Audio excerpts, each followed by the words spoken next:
Back in March, I don't think I thought too much about the fall season as much as talking with other colleagues, other athletic directors, and really looking at the immediate future, which was trying to preserve what was left of the spring at that time. At the time they started talking about the fall, I was already optimistic that we would definitely have some type of fall season.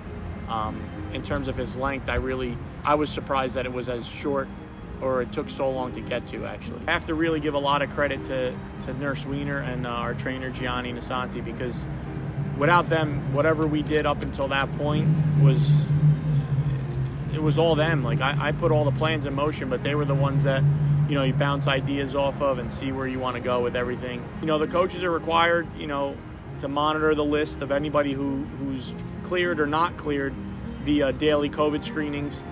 They're required at practice days to take the temperatures of the athletes, and also if anybody's over 100, they're supposed to send them up to myself or the trainer.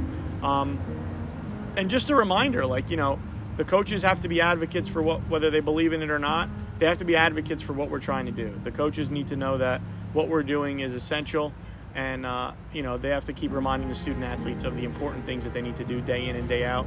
All the simple things, good hygiene, even from wearing masks at practice, bringing water, washing hands, and just not gathering in large groups and encouraging them to be together as a team. I would say soon after, April, we started already planning how could we get the spring season going.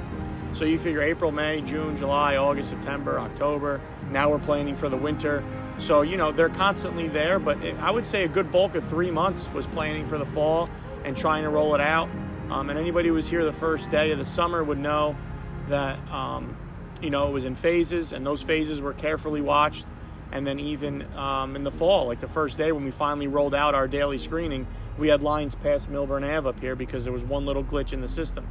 But I would say other than that, we've been kind of smooth sailing, knock on wood, and everybody's bought in for the most part. I can't go home with all the athletes, but I feel like our message is clear. And, at some point, it's a personal responsibility that every athlete has to take on how well they pursue everything that we put out there. Being such an advocate for sports, athletics at the high school level and beyond, or even before, everybody loves to win, and winning, we always say, is not the most important thing, right? We've all been a part of losses and the process. And this is just something that I've been honing in for the last couple of years. It's all about the process. That's why high school athletics are so important. The process about how you go through school and how you become a student athlete, that's just, something that's been, brought into light a lot more now. There's a lot more to that process. So it's not about the wins and losses. Yes, we want to win. We want to keep our programs at a high level, but we also want to keep them at a high level and knowing that we're always doing things the right way. And that's about going through the process correctly. I have to say the whole time, I can't thank and express how proud I am of all the athletes so far. They've really, from what I can see, and it's November, and we haven't really been hit as dramatic as other teams and other schools. And I would say one part is because the student athletes have bought in to what we're trying to do.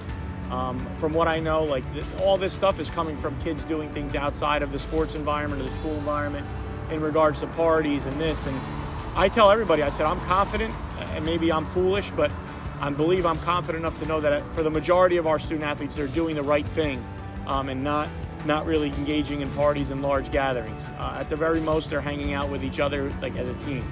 The winter's going to look a little different, but I'm confident that everybody's going to buy in. It's going to be a little different now that the kids are in school, but with that comes its own challenges, but I think we're going to persevere, and to me, I'm excited. Hopefully we have the opportunity to have our winter season, which I believe right now, if you ask me now, I think all signs point towards that, but it is an exciting time, and it brings a whole new ball game and set of challenges, but I think everybody's up for it.